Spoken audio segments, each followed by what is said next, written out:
So, namaste everybody, and welcome to this Thoughtful Thursday session where we're going to do a little meditation and talk a little meditation as well.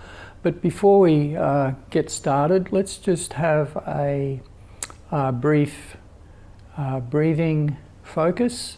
This will help just calm the mind down a little bit so we can more easily pay attention to the subject for today.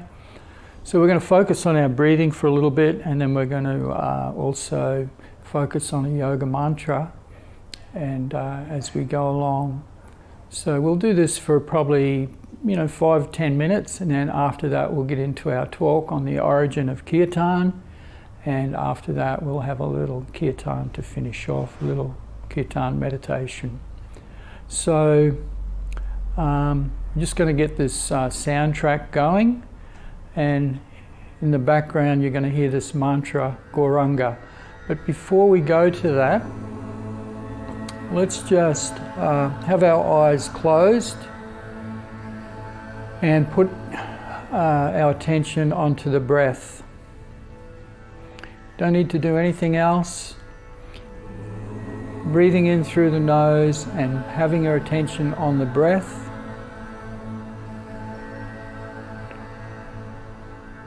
And just let your breathing go naturally.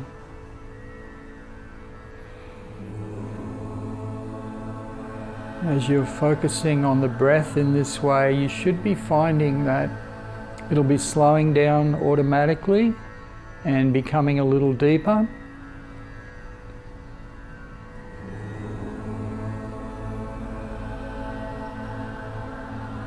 You can notice the rejuvenating nature of the inward breath and the relaxing nature of the outward breath. On the inward breath, just experiencing that breath expanding right throughout the whole body, just enlivening the body, and the outward breath, just letting that outward breath drag out any tension we're carrying. We're breathing out toxins, and we're also breathing out the stress, breathing out the tension.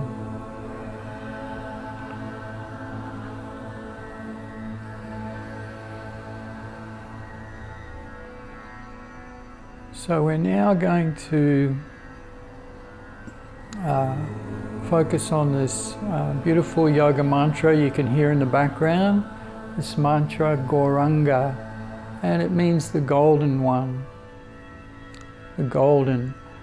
So this yoga mantra has a very purifying effect, as do all the yoga mantras, has a purifying effect on the heart and the mind, and of course it's very relaxing as well.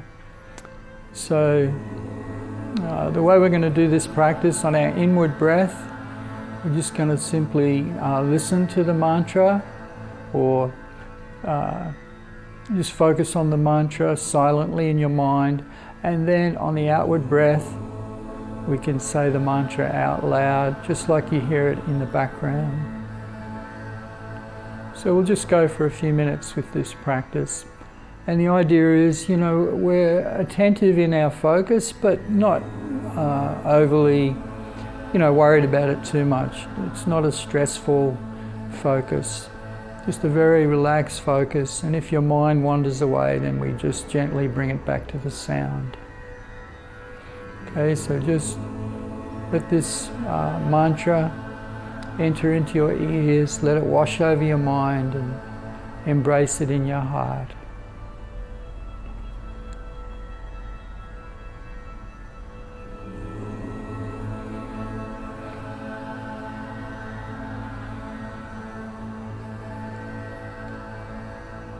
So breathing in together. Gauranga.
So let's just do one more.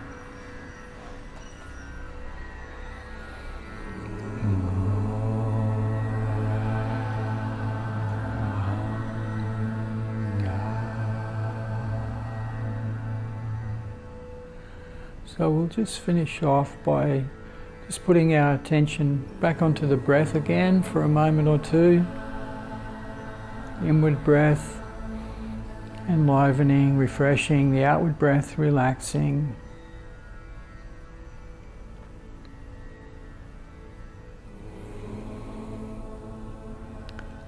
And we can just gradually open our eyes now, and we'll begin our talk.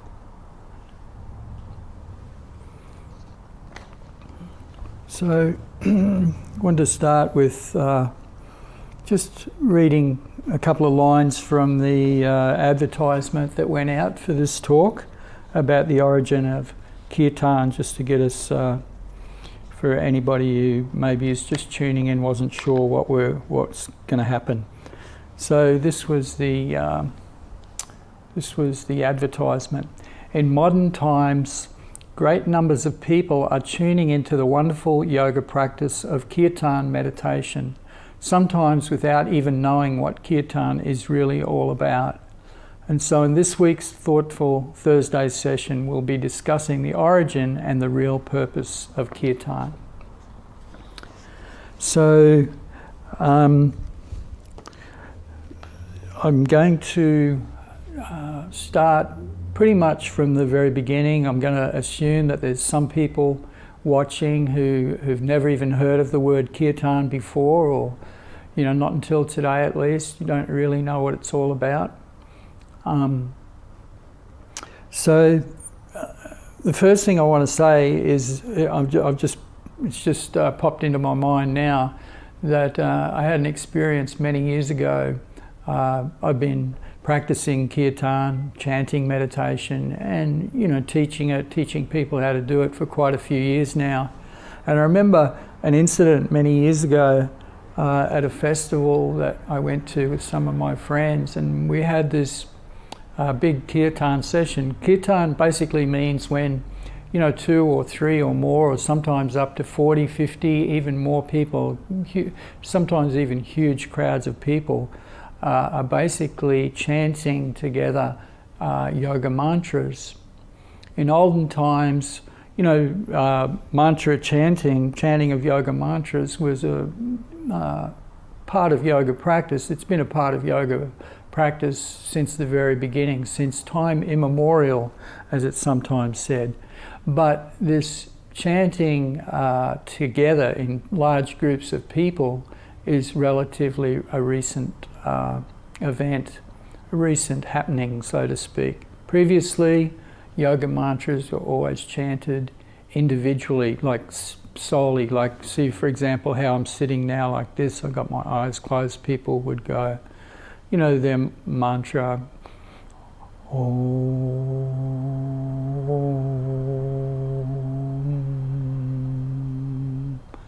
like that.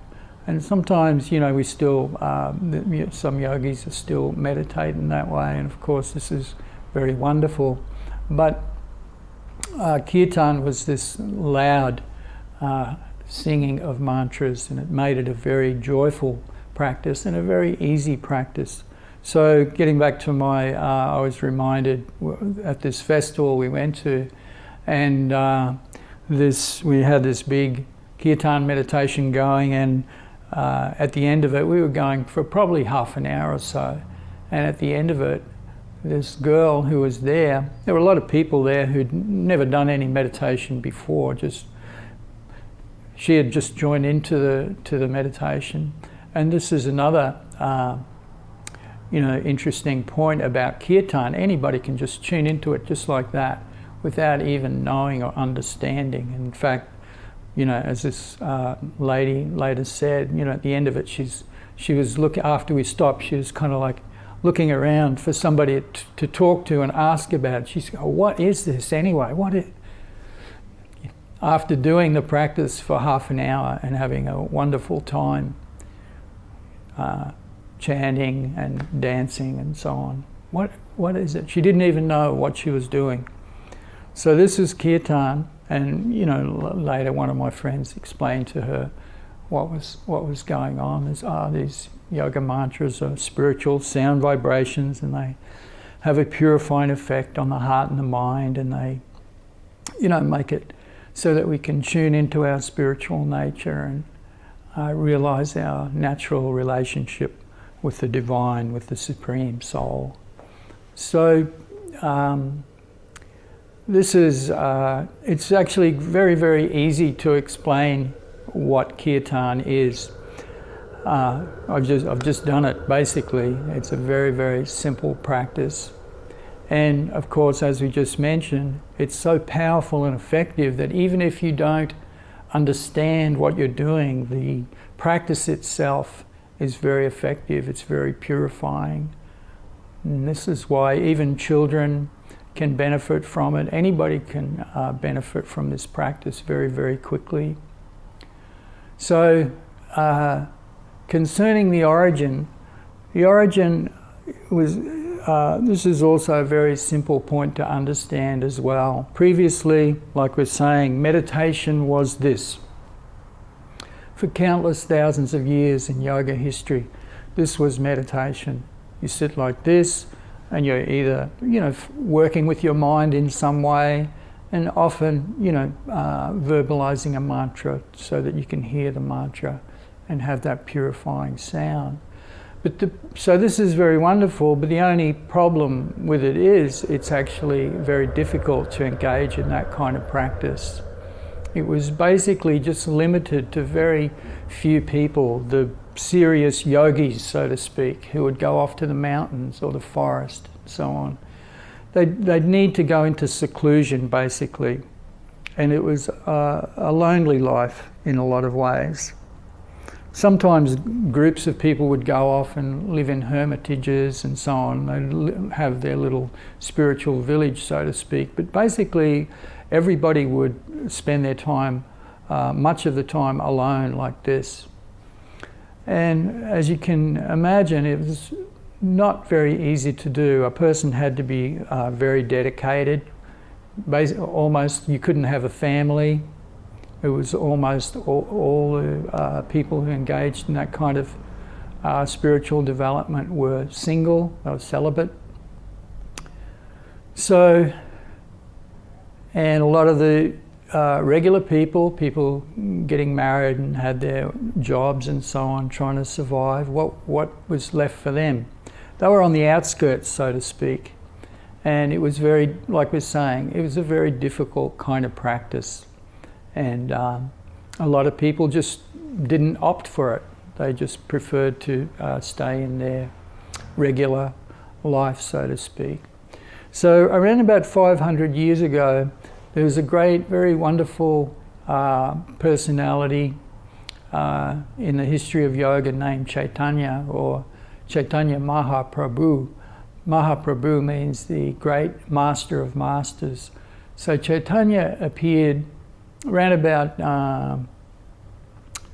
I think it was late in the 15th century, and he basically introduced this chanting, this method of singing the mantras out loud. And it was basically, we could go on and talk about it in so many different ways, but I'll get to the main thing we want to point out. It was basically a very revolutionary practice. It was kind of like stunning to everybody that, you can imagine people have been sitting around like this. Okay, we know who they are, they're meditators. And all of a sudden you have great crowds of people just singing the yoga mantras and raising their arms and dancing and swaying like this in great joy and jubilation.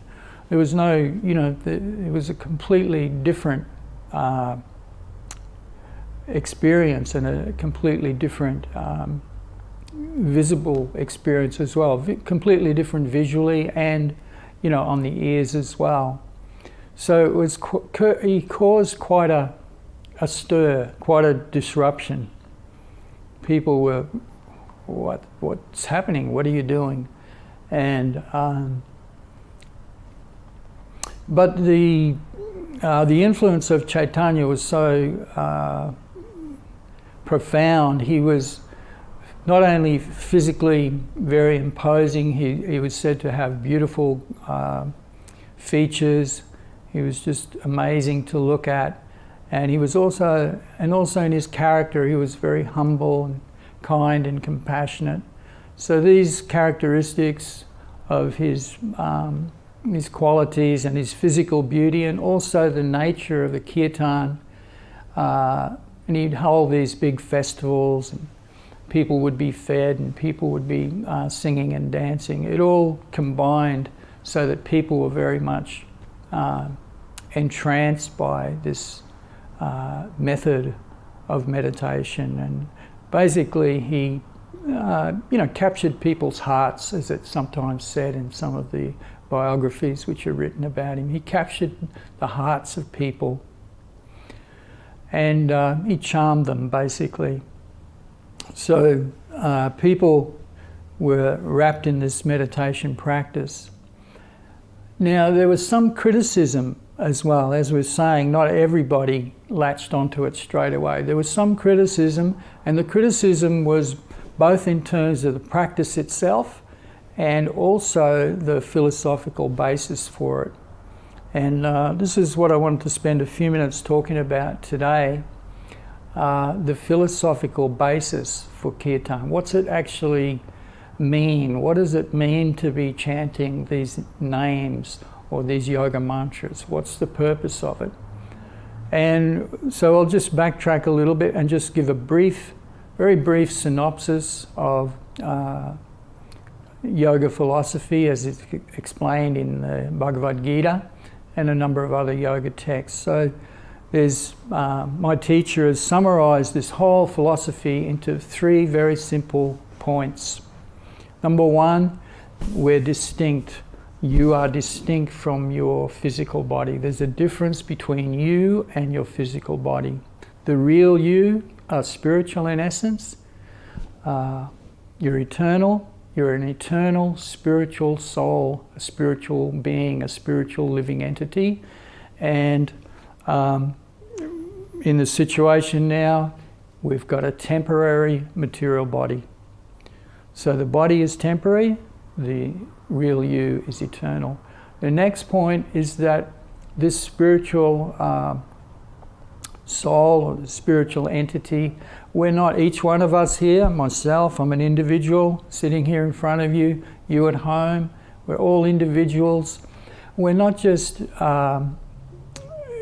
didn't just self-manifest, Consider this just for a moment. Did you self-manifest? Like myself? No, I didn't self-manifest. So the version of the yoga text is that we have come from an original cause. In the Bhagavad Gita it's described there's an original cause, or the cause of all causes. And we're like little sparks, little parts of that original cause.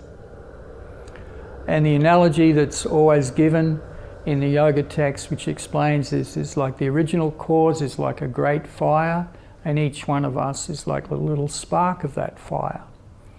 All of this is the spiritual reality. There's a great fire and the sparks of the fire. Now, so these sparks become separated from the fire. So the whole process of yoga, just like us, we're living entities, we become separated from the original cause, or God. We become separated. And the whole quest of yoga is to be reunited in our natural relationship with the Supreme, with this original cause. So as we all know, a lot of people don't like this idea. No, we don't like this idea of reuniting with the Supreme. We're, who we are, we're little individuals, so they're like little sparks that remain permanently separated from the fire. They're out there getting tossed around by the wind, blown around by the fates and so on. So that's the second point. We're like little parts of this great fire. And the third point, the final point of yoga philosophy, is that we become reunited with the Supreme.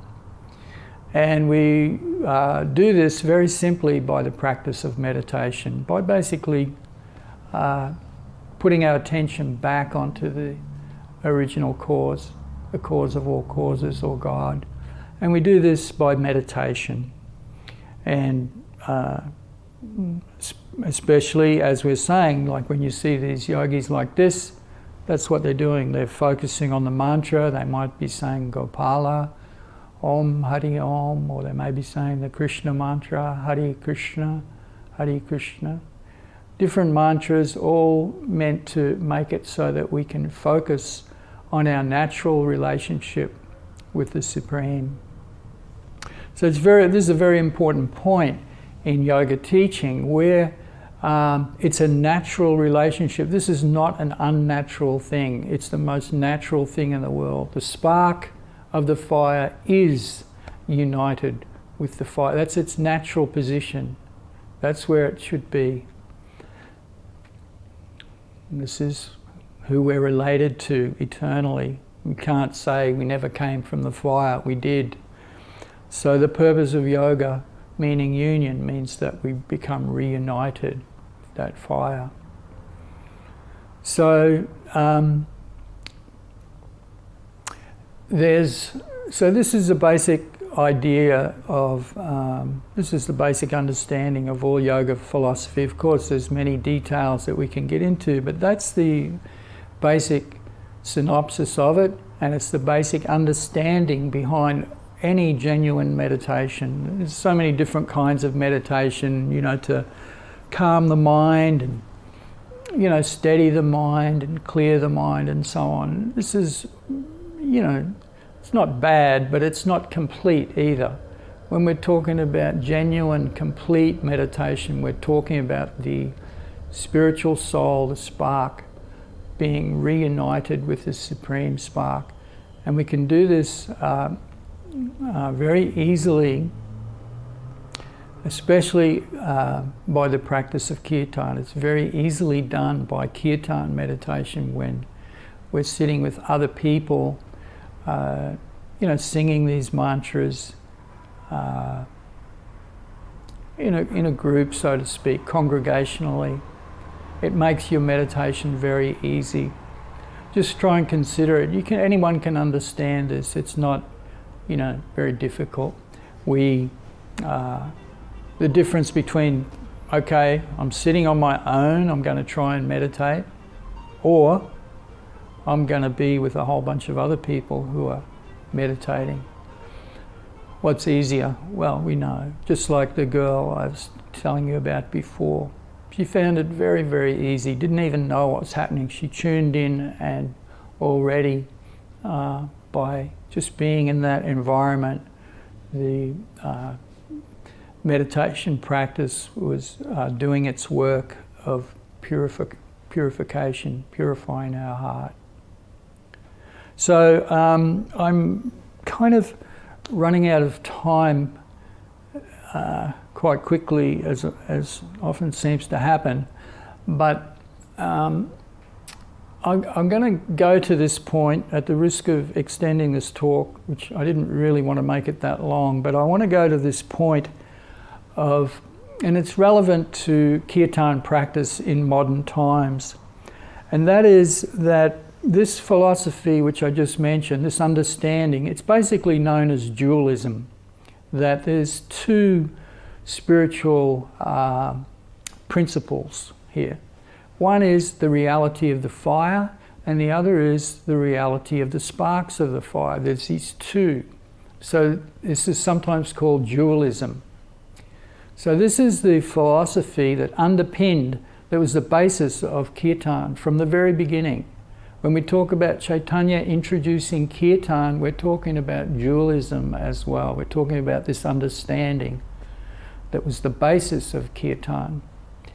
But previously, and for a long time, and even up until current times, there's another yoga philosophy which is very, very prevalent, known as the philosophy of monism.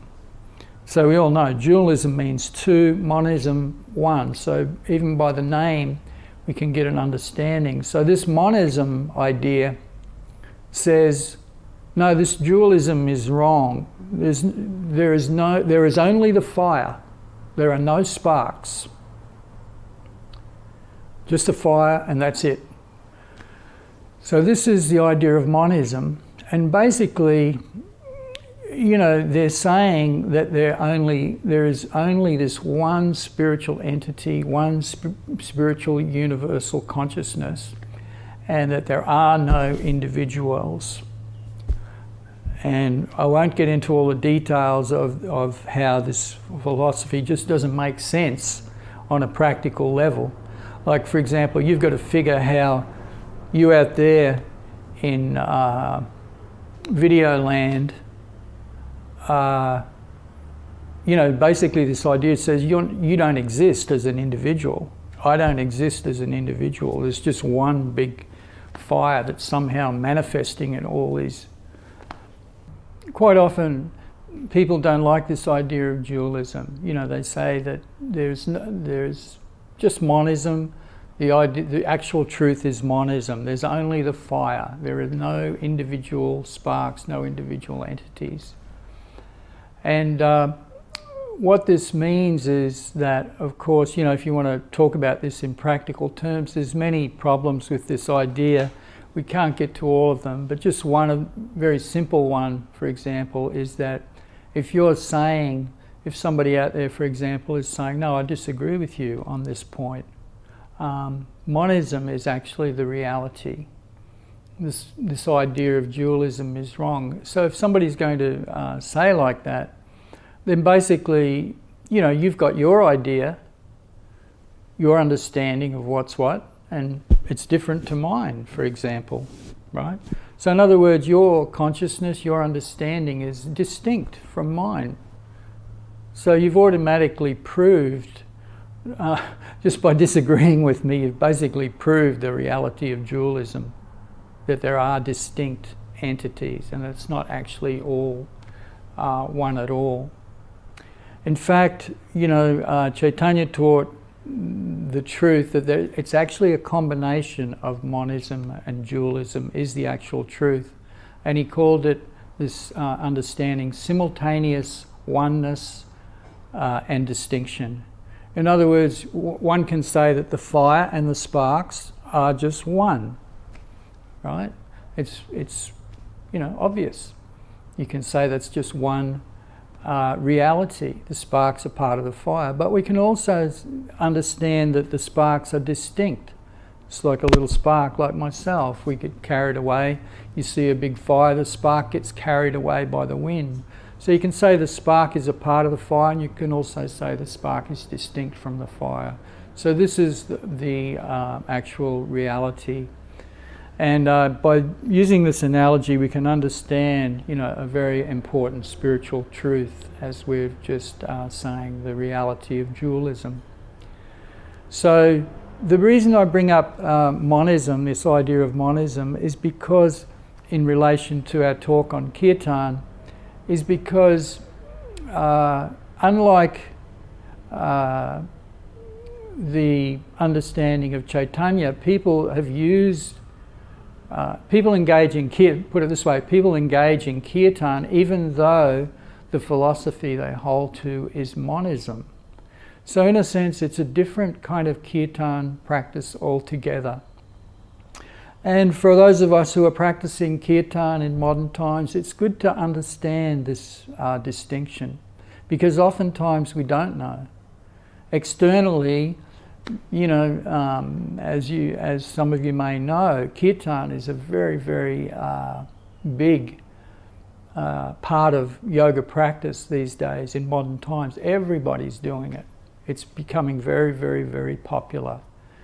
And amongst both those, as we're saying, from those of us who are practicing as per the teachings of Chaitanya, from the very beginning, the origins of Kirtan and how it was practiced with this understanding.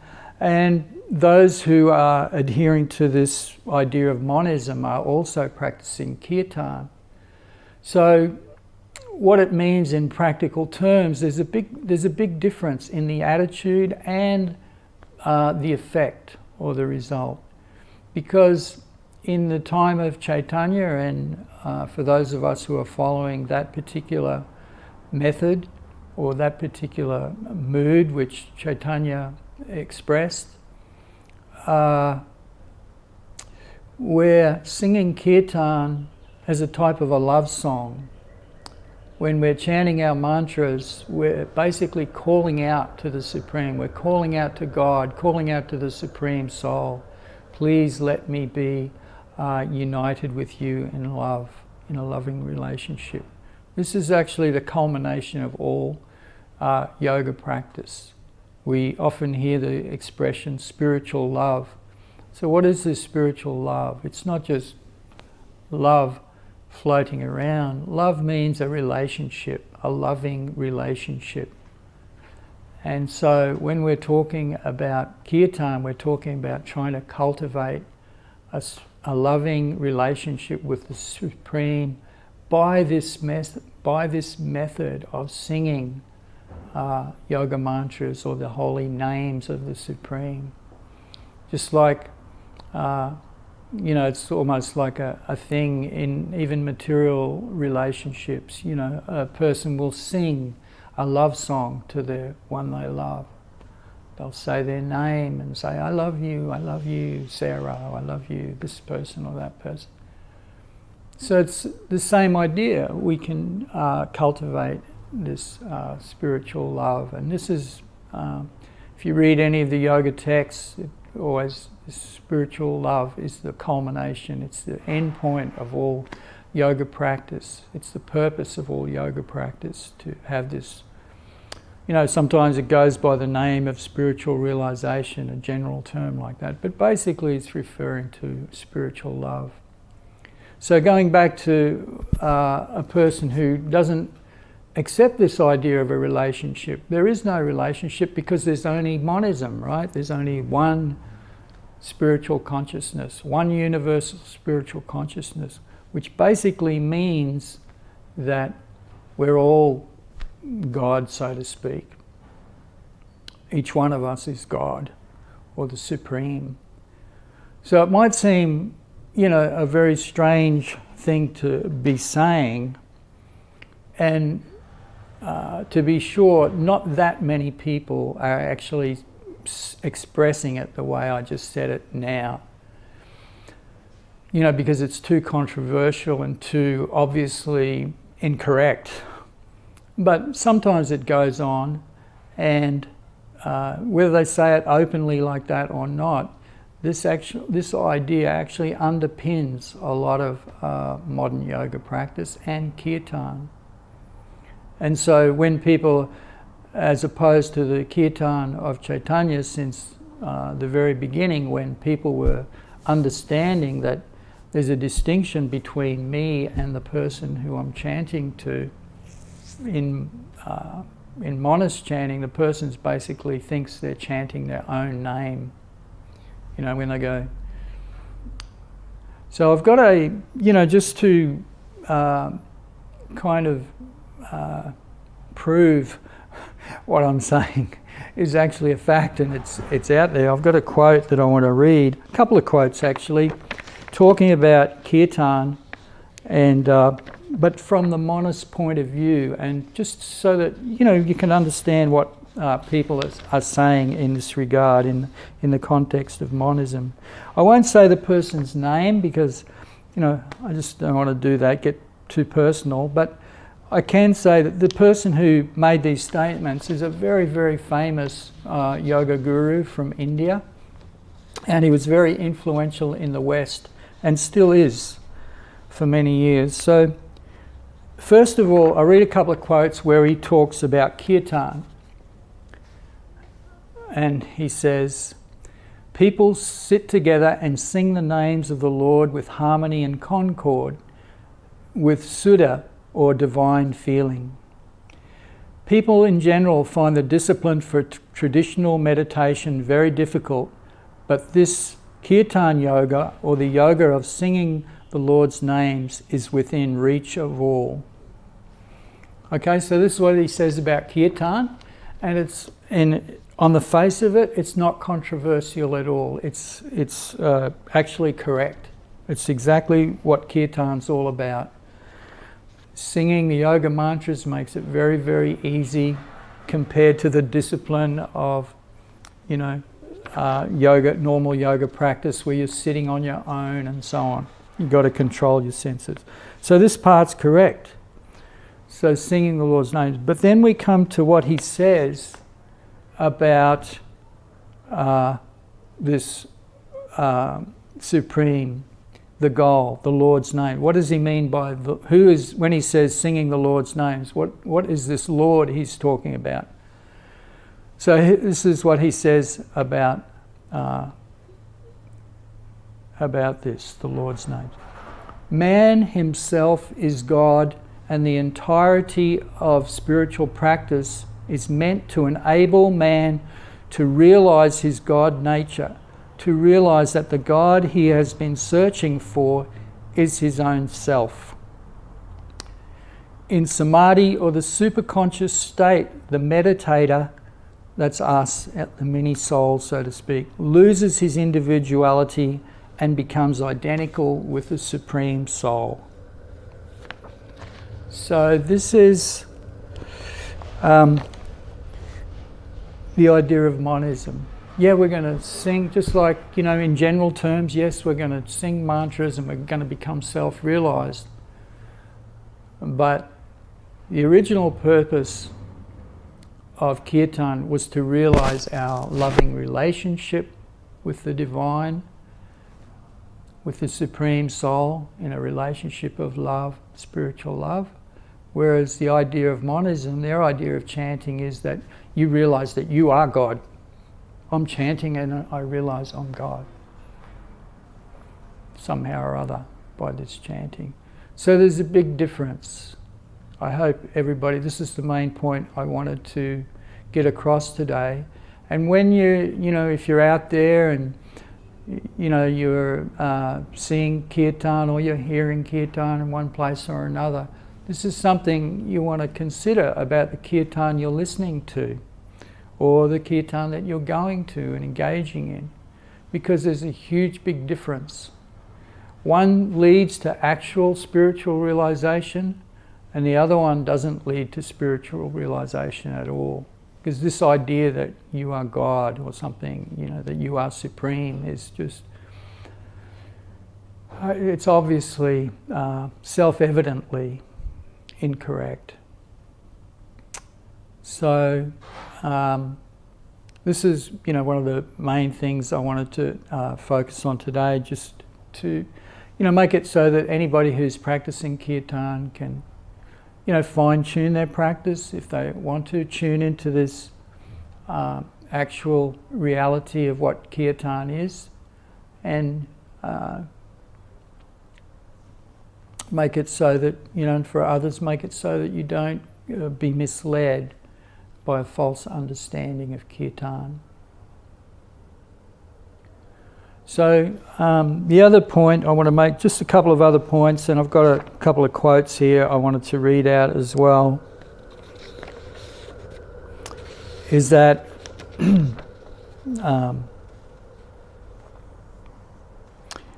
one of the very wonderful quotes of kirtan, which is spoken by Chaitanya 500 years ago, like we're saying, when he introduced this practice. And he basically captured the idea of kirtan and what it means. He said, "Pure love for the Supreme is eternally established in the hearts of the living entities. This pure love is awakened by chanting the names of the Supreme." And so this is, you know, one of the very wonderful things about that we should understand about kirtan and yoga teaching in general, that love, this spiritual love we're talking about, it's already there within us. It's not something to be gained from another source. It's already there within us. It's part of our spiritual nature. Our spiritual nature is there. The reality is there. We are a spark of the Supreme, the original cause. You can't do anything about that. It's there. It's a reality. You might choose to ignore the reality and live in a way which is not in harmony with that reality. Yes, that's our freedom. That can be done. But this spiritual reality of the fire and the spark of the fire, this is sometimes called the absolute truth. It's a truth that doesn't change ever. This is an absolute spiritual truth. Like right now, for example, the relative truth is, you know, that I'm a, you know, male, you know, got a 60-year-old male body, right? So this is a truth, right? But it's not an eternal truth. It's not spiritual truth. It's a temporary truth. It'll be like that for some time, and then I'll have to leave this body. I won't be a, you know, 60-year-old male anymore. I'll still be spiritual in essence though. So this is called the absolute truth, and this truth is eternal, and the way we tune into that truth is by what we've been speaking about. The heart and the mind become purified, and we can experience this reality of our relationship with the Supreme Soul. And in this way, you know, to whatever degree we aim our life in that way, then to that degree we're tuning into the actual truth of who we really are, and in this way we become more and more satisfied and content. So this is the way of yoga, and we'll leave it at that right now. We're just going to finish off with a few minutes of kirtan practice. I'm going to chant some mantras for just a few minutes, and just me alone singing is not officially kirtan, but if any of you at home sing along with me, then it'll actually be kirtan. 2 or more people singing these beautiful names of the Supreme, yoga mantras, and as much as possible we try and sing with an attitude of love.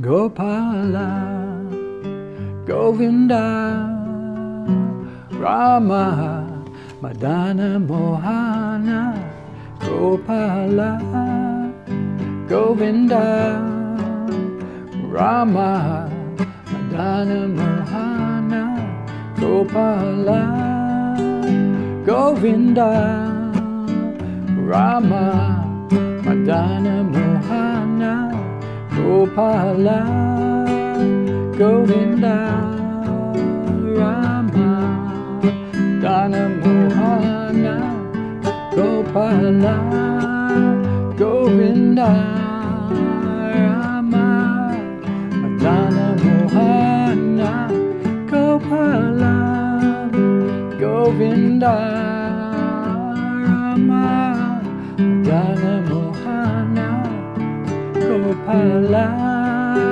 Govinda, Rama, Madana, Mohana, Gopala, Govinda, Rama,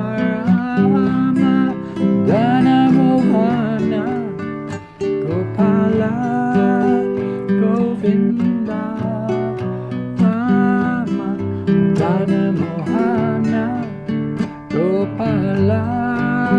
Govinda,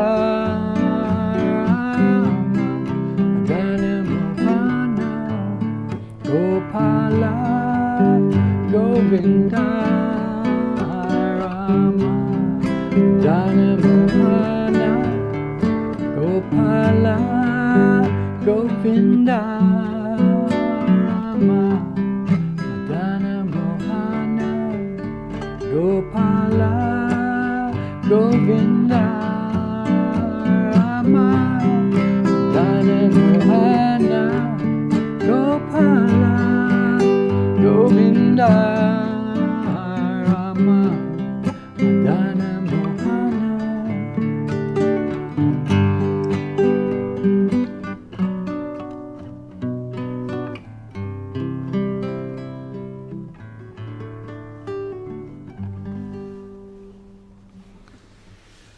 Okay, so namaste everybody. Thank you very much for tuning in. I hope what we talked about today was of some benefit for you, and maybe we'll see you another time. Thank you.